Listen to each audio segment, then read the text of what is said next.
네.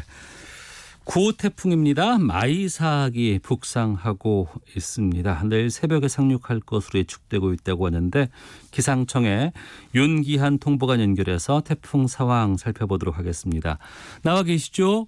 예, 안녕하십니까. 예, 9호 태풍 마이삭 지금은 어디쯤 지나고 있습니까? 11시 현재 서귀포 남쪽 약 130km 해상에 위치하고 있고 예. 시속 한 20km 속도로 해서 우리나라 쪽으로 접근을 하고 있습니다. 그럼 예.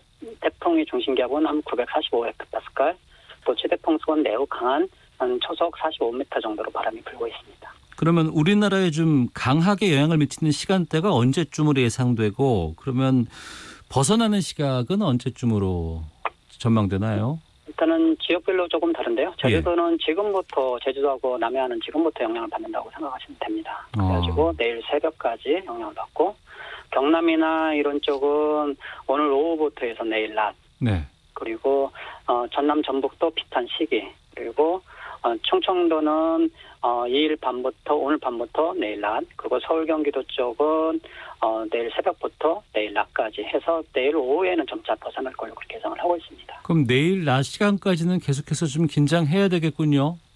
예, 맞습니다. 밤사이가 특히나 고비가 비든 바람이든 밤사이가 가장 고비가 될 걸로 그렇게 예상을 하고 있습니다. 기상 지도 보니까요. 그 태풍이 상당히 크던데 지금 위력이 어느 정도로 생각됩니까? 일단은 중심 부근에서 아까 말씀드렸던 것처럼 중심 부근에서 한 45m 정도 바람이 불고 있거든요. 네. 그러면은 이 정도 바람이라고 하면은 실제로 시속으로 따진다고 하면 굉장히 한 160km 정도 이렇게 돼서 굉장히 우리 고속도로에서 차 몰고 과속해서 지나가는 차보다 훨씬 더 빠른 거. 네. 그리고 실제로 이 정도 안의 속도라고 한다고 하면 실제로 지나가는 차가 전복될 수 있는 크기로. 다행히 이제 약간은 낮아지지만 오늘 새벽 00시부터 한 03시 사이에 네. 부산하고 거제도 사이에서 상륙을 할 거로 예상을 하고 있습니다. 그때도 중심 풍속이 한 40m 정도로 초속 40m를 유지하고 있기 때문에 네.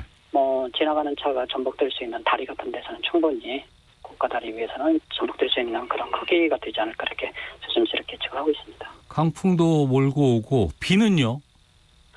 비도 전국적으로 해서 많이 오는데요. 일단은 태풍이 태풍 앞서서 비구름대가 지금 오고 있어서 네. 제주도는 본격적으로 지금 많은 비가 쏟아지고 있는데 제주도와 그 영남 동해안, 남해안 이쪽으로 해서는 이쪽으로 동해안이랑 해서 강원도 동해안이라서 400mm 정도 많은 곳이, 그리고 지리산 부근하고 남해안 그리고 강원 산지 정도에서 100에서 300, 그리고 서울이나 이제 충청도 이런 쪽에서는 100에서 한 200mm 정도 가능성이 있을 걸로 그렇게 예상을 하고 있습니다. 네.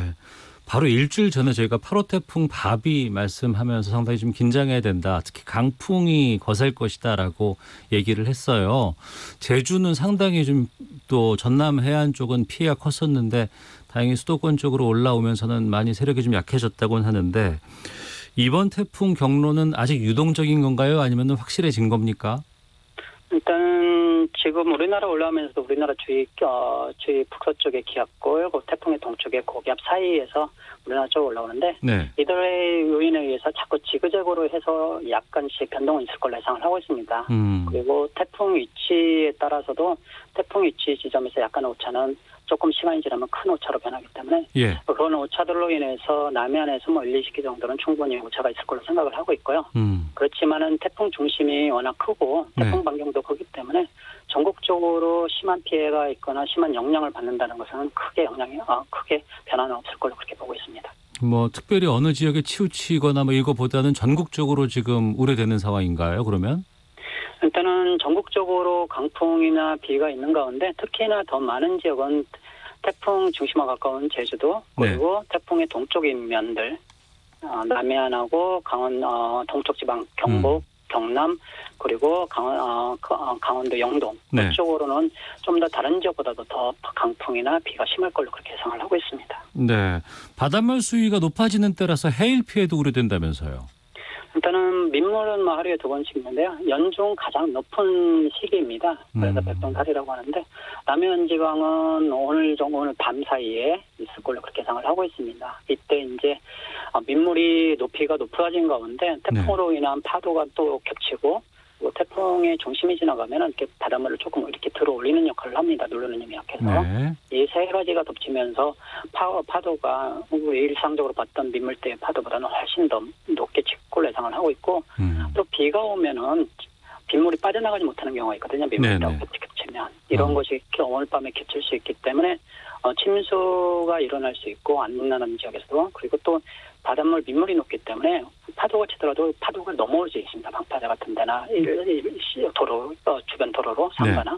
그래서 그런 월파에 대한 피해도 있을 걸로 그렇게 예상을 하고 있습니다. 네, 태풍이 온다거나 집중호우 예상될 때마다 저희가 방송으로도 말씀을 드려요. 시설물 관리 철저히 해주시고 특히 이제 낙과 피해 등 농작물 관리 잘 해달라고 말씀드리거든요. 좀 추상적이고 태풍은 오고 있는데 지금 저희가 일반적으로 뭘 하는 게 가장 대비에 맞다고 보십니까?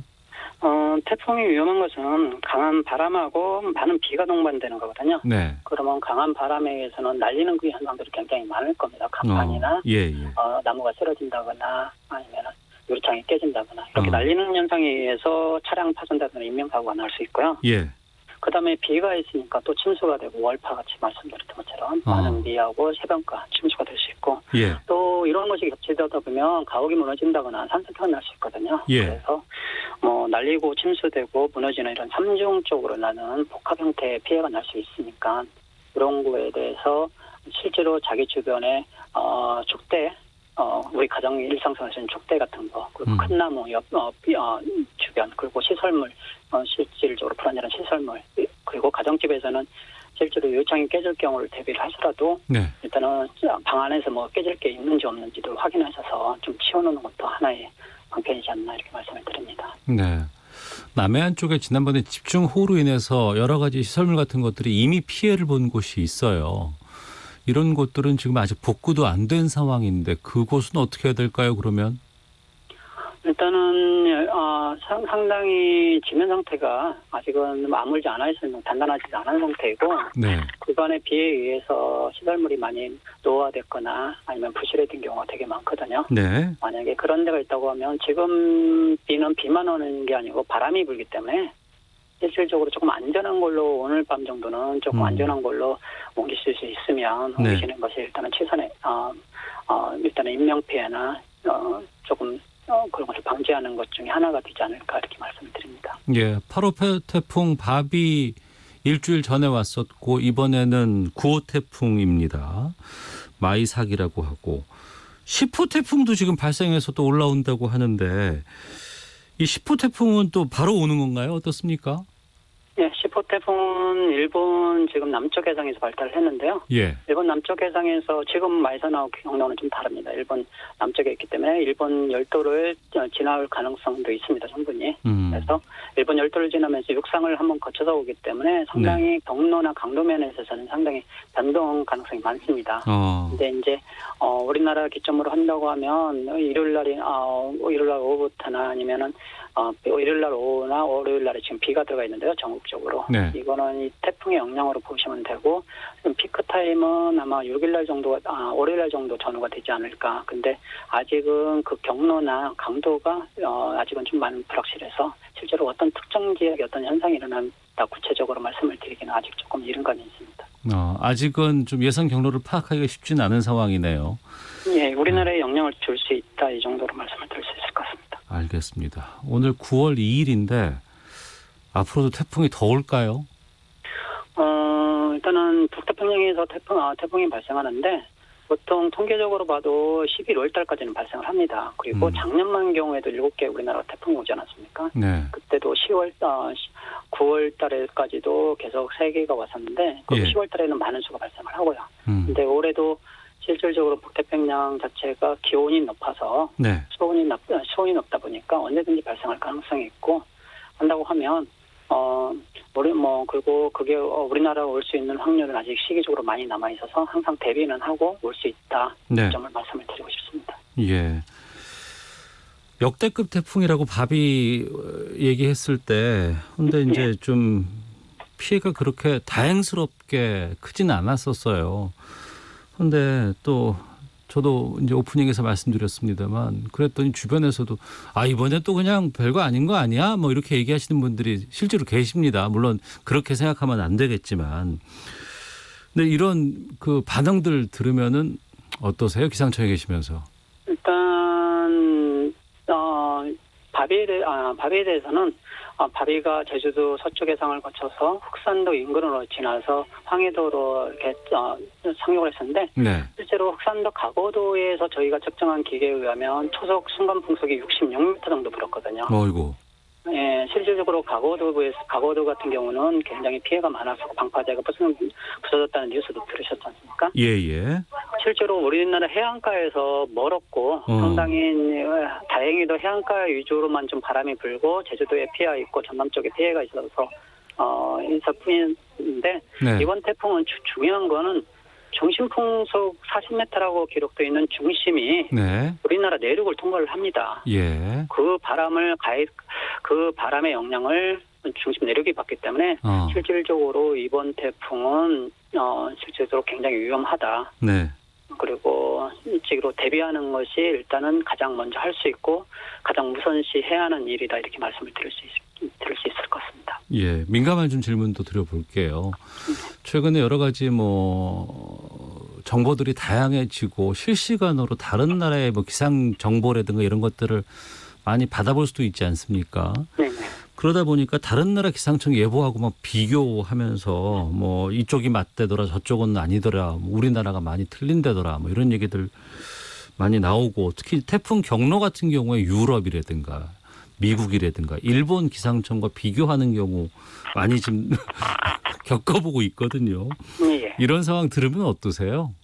일단은 실질적으로 그런 시기가 있을 거라고는 생각을 했었던 거고요. 네. 일단은 시장에 많은 물건들이 풀면 처음에는 선택의 여지가 많지만 조금 더 써보면 어느 물건들이 선택을 해야 할지가 조금 시간이 지나면 결정되지 않습니까? 품질 같은 것들이나. 그런 면에 있어서는 우리가 품질을 높일 수 있는 계기도 되고 또 한 번은 우리나라의 자체 우리 기상청의 객관적인 실력도 평가가 될 것으로 생각을 합니다. 그래서 저희로서는 하나의 경쟁 상대이기도 하고 품질을 높일 수 있는 바로메터가 된다. 이런 면에 있어서는 발전의 계기가 될 수 있다. 이 면으로 말씀을 드리고 싶습니다. 그런 기상 정보 같은 경우에는 다른 나라와도 공유가 되고 또 그걸 바탕으로 해서 또 우리나라 것들을 수정하기도 하고 그렇습니까? 예, 맞습니다. 그 전에서도 다른 나라하고 자료를 다 공유를 하고 있고 다른 나라의 모델의 특징이 무엇인지 그 외부의 특징이 무엇인지를 파악을 하면서 저희가 단점은 보완하고 저희의 장점은 살리고 이런 곳에서 저희 기술력을 높이는데 사용을 했었고 협력을 하고 있습니다. 네, 많이 조심해야 됩니다라고 말씀드렸고 그 결과 그래도 조심 덕분에 또 여러 가지 우려 덕분에 큰 피해 없이 지나가는 게 가장 좋은 일 아니겠어요? 네, 맞습니다. 이 기상 신뢰도 관련해서 좀 통보관께서 하고 싶은 말씀 있으시면 좀 끝으로 말씀해 주시죠. 요 사이든지 아니면 내년 재작년부터 좀 폭염 많았었고 작년에 태풍 많았었고 올해 겨울이 없었고 올해 장마 길었고 또 태풍 오고 이렇게 해서 굉장히 좀 위험기상이나 이상기상 같은 것이 조금 더 자주 반복되고 더 다양하게 나타나는 모습을 나타내고 있거든요. 예. 그리고 이게 실질적으로 인명피해나 재산 피해로도 연결이 되고 있고 이런 면에 있어서는 저희 기상청에서 가장 우선시돼야 할 게 일단은 위험기상에서 가장 안전하게 대피할 수 있는 거, 안전한 생활을 할 수 있는 거, 요거에다가 초점을 맞출 수밖에 없습니다. 그래서 실질적으로 자기가 안전하다고 하면 일단은 국가의 보호를 받고 있다는 사실에 조금 객관적으로 생각을 하시는 것이 좋지 않을까. 그리고 기상청에서도 일단은 먼저 국민의 안전과 생명보호가 먼저 가장 우선시 된다. 이 말씀을 드리고 싶습니다. 알겠습니다. 오늘 말씀 여기까지 듣도록 하겠습니다. 밤새 좀 고생 많으실 것 같습니다. 네. 알겠습니다. 철저하게 좀 살펴봐 주시고요. 또 대비 상황들에 대해서도 알려주시길 부탁드리겠습니다. 오늘 말씀 고맙습니다. 예, 감사합니다. 네, 지금까지 기상청 연결했습니다. 윤기한 통보관이었습니다. 조금 전에 전국의 산사태 위기경보 경계 단계가 발령이 됐습니다. 9호 태풍 마이삭의 북상으로 인해서 강한 비와 바람 예보돼 있고요. 산사태 발생이 우려되는 상황이라고 합니다. 산사태 취약 지역에 계신 주민이라든가 또 산내 인접해 있는 분들 야외 활동 자제하시고 안전한 곳으로 이동해 주시기를 부탁드리겠습니다. 자, 이어서 이 시각 교통 상황 살펴보고 헤드라인 뉴스 듣고 오도록 하겠습니다. 교통정보센터 갑니다. 임초희 리포터입니다.